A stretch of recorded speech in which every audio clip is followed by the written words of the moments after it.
Hey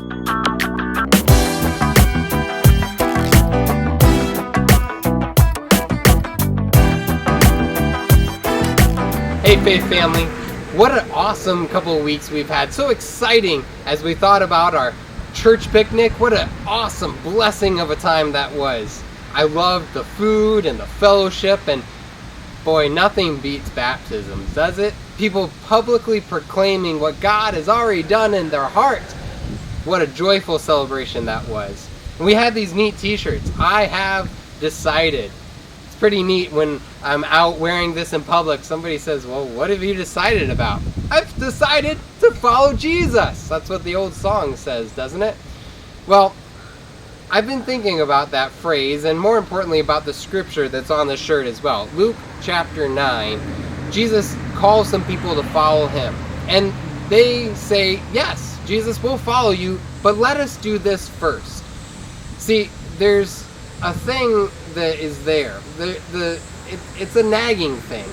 Oftentimes in life, you and I, we want to follow Jesus. We want to give our heart to him. We want to do everything he's called us to do. But don't we say that phrase, but first, let me. I want to go to church, but first, let me. I want to share the gospel, but first.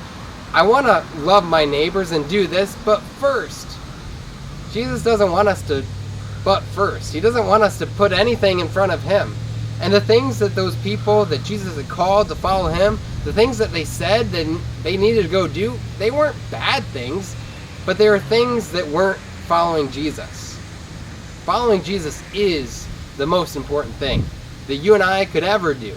It is the only thing that you and I can do that matters for eternity. So yes, there will be good things that we may have to lay aside. Thankfully, there'll be lots of bad things that we must lay aside. But none of those things, good or bad, ever can get in the way of us following Jesus. If you have decided to follow Jesus, there must not be any turning back.